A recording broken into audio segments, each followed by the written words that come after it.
Olá pessoal, aqui Tony Rodrigues, Além da Notícia. Estamos iniciando mais um vídeo aqui no canal. Eu peço que você deixe o seu gostei, verifique a sua inscrição e compartilhe esse vídeo com seus amigos, familiares e admiradores. Hoje nós vamos falar sobre esse julgamento no Supremo Tribunal Federal que pede a descriminalização do uso da maconha, no caso do consumo próprio. E nós estamos falando diretamente aqui do Centro de Autos.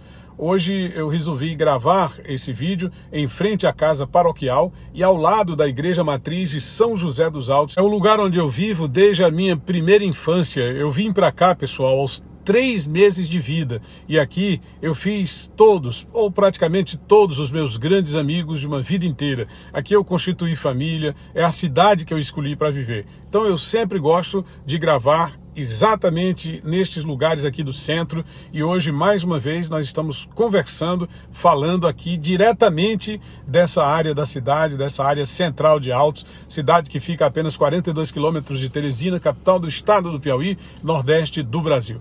Dito isto, vamos ao nosso conteúdo de hoje. Quando eu era adolescente, nos anos 80, em Teresina, conheci um jovem como eu, que também era estudante secundarista.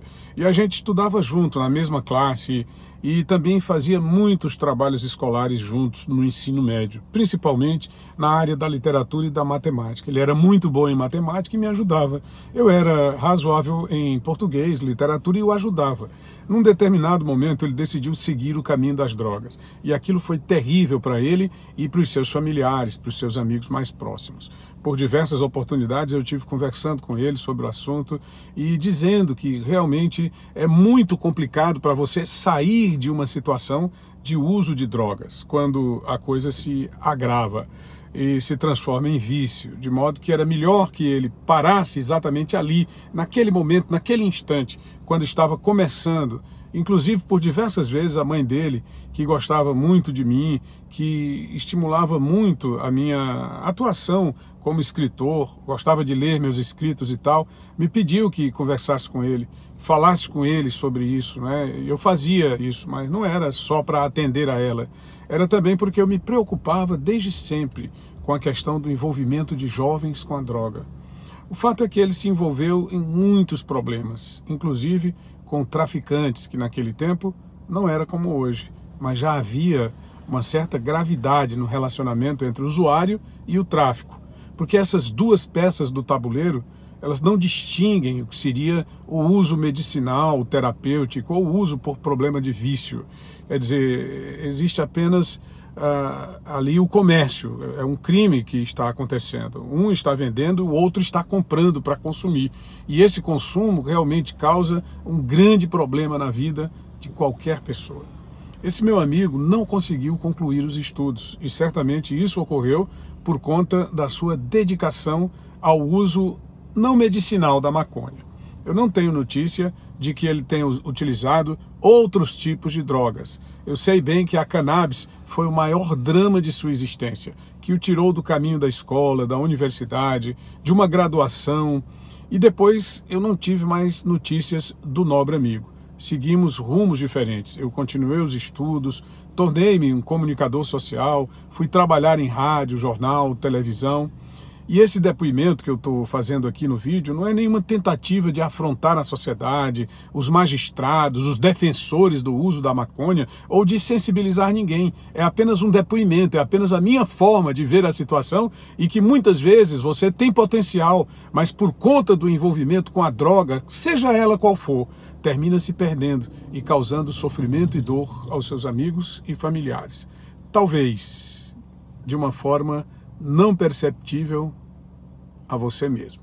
O que ocorre é que o consumo da maconha danifica o sistema nervoso central, aumentando o risco de esquizofrenia, ansiedade, paranoia, depressão, além de ideias.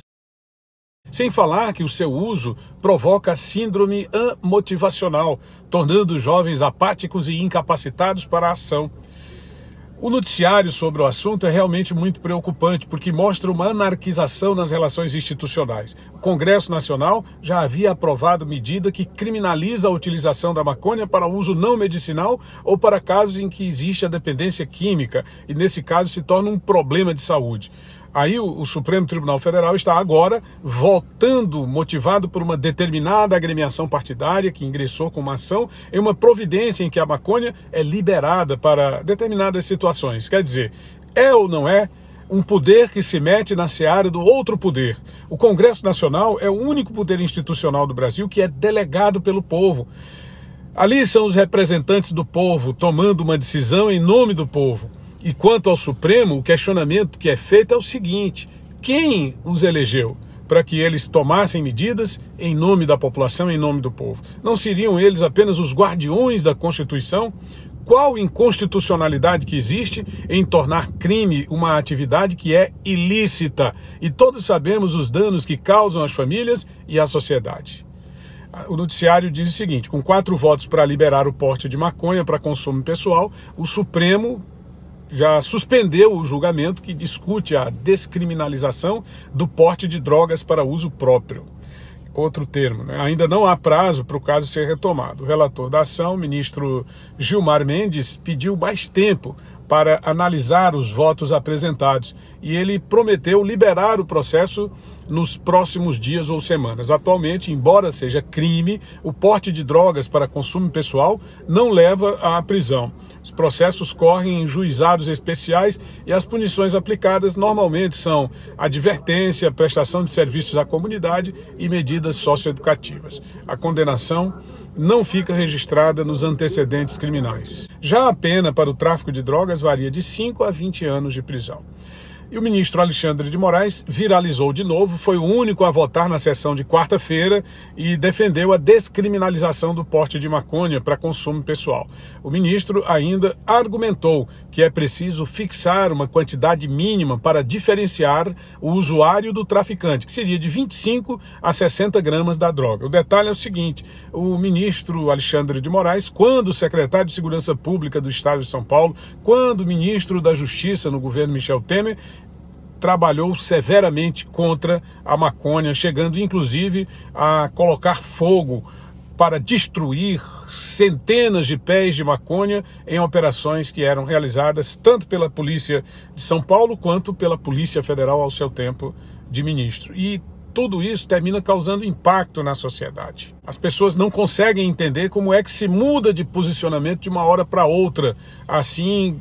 Quer dizer, um paradoxo tremendo, inexplicável, que motiva essas mudanças de posicionamento de alguns ministros, especificamente nesse caso do ministro Alexandre de Moraes, com todo respeito, evidentemente.